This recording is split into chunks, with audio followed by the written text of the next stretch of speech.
Hey there, guys. Alright, today we are back with some more Miscellaneous Myths. This time we're on to Jorogumo. I don't know where this one's from, so yeah. We'll see. Before we dive in, make sure you go and check out the links in the description box below. I would love it if you joined the Discord and followed me over at Twitch.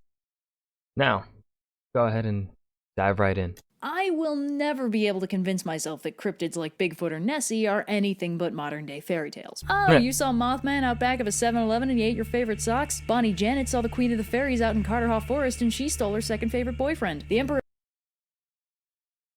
of Japan was knocked out by moon men, but they left him with the secret to eternal life. I'm just saying, regional folklore is pretty much formatted the same worldwide. It's not like urban legends about humanoid monsters or a new concept on the global stage. But I'd say, despite their universality, Japan is my #1 pick for crazy regional cryptid legends since they've got so many of them and they're all so specific. You know, there's one about one specific rock that was possessed by a malevolent kitsune and killed everyone it touched. I love it, it's great. Now, the scenic Joran waterfall, found on the Izu Peninsula, is home to a particularly fun legend that centers on the Jorogumo, a murderous spider demon known for diversifying its villainous portfolio. Maiden spider? I don't like this. I don't like spiders. No, thank you. No. Beyond the basic Shelob impersonator by using its shapeshifting powers to pull part-time as a hot lady. Actually, Shelob does that too. What? No, I haven't played Shadow of War. Well, that's stupid.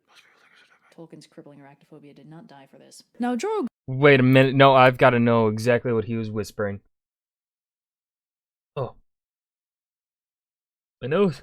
We're gonna sneeze. Hot lady. Actually, Shelob does that too. Fuck. No, I'm turning up my sound. What?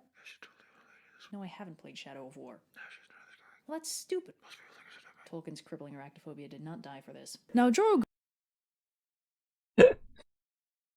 So I'm assuming maybe he's telling her that she... Wait, I'm confused. I'm confused on what he could have been whispering to her. Fuck. Jorogumo is a yokai, which is broadly an umbrella term in Japanese folklore for weird... I do love Shadow of War, though. I do think it's, doesn't fit well with the books, but for what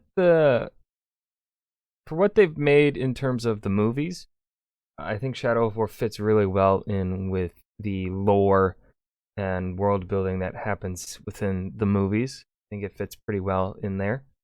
Yeah, really, I really like Talion. He's a really great protagonist.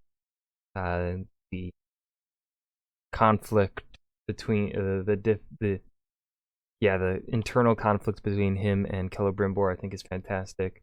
I love that they used Celebrimbor for the story, because it makes sense that, you know, if Celebrimbor was Celebrimbor fighting Sauron, it makes sense. It just makes sense because Celebrimbor was the ringmaker. You know, I like it. Weird, bewitching, and/or dangerous entities known to cause problems for people through various supernatural means, including shapeshifting, illusions, and occasionally good old-fashioned murder. It usually gets translated in English as demon for the sake of convenience, but the word has plenty of nuance that this translation doesn't really... Oh, I just noticed the one down here by my... Yeah, look at that. With the tongue.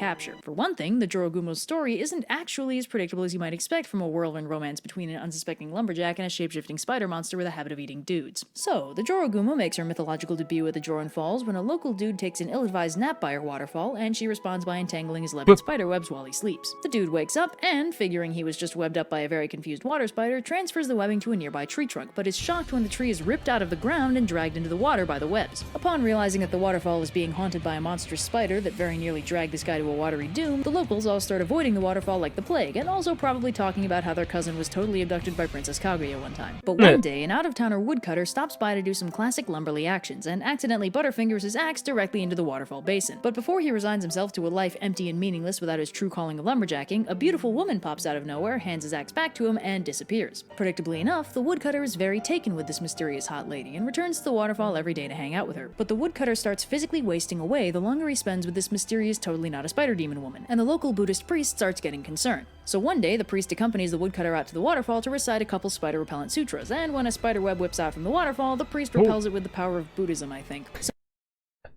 The power of Buddhism. So now the woodcutter knows the hot lady he's been seeing is actually a Jorogumo, but surprisingly, this isn't a deal-breaker for That's why she gives such great hugs. For him, so he seeks out the head honcho yokai of the mountain, a tengu, which are bird-like yokai generally seen as protective but dangerous spirits whose reputation was historically a lot more malevolent, and asks the tengu for permission to marry the Jorogumo, but the tengu Seriously?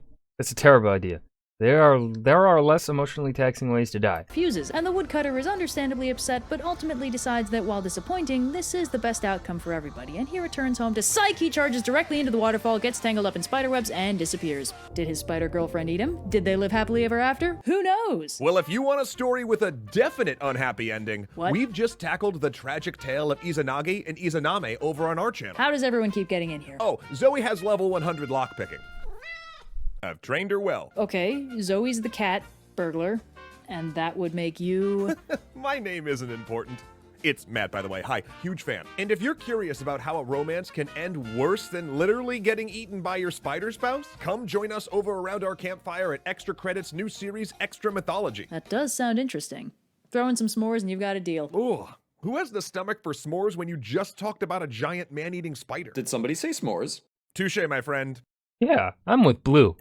Touche. Let's go. She can kill with a smile. She I can got extra rule with credits as her you in this eyes. video. She can ruin Why does your Tengu faith mean with heavenly her dog if the demons are supposed to be casual birds?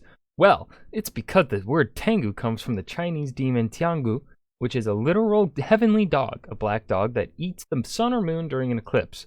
Yo, Chinese demon that eats the sun or... That's a fucking badass dog. I love it. I want it. Then why are the Tengu birds? No idea, man. Maybe they take some of their imagery from the Hindu or Buddhist Garuda. Who knows? Surely the Japanese of the time knew. But she's Maybe. always a woman to me. No, woodcutter, don't go near the spider demon falls. Don't date the spider demon. Don't marry the spider demon. Stop marrying the spider demon right this minute. Every supporting character in this story. Facts.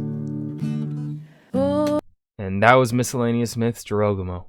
Jorogumo? Jorogumo. Joro. I hope you guys enjoyed. Remember to hit that like button and subscribe for more. And I will see you guys in the next video. Peace.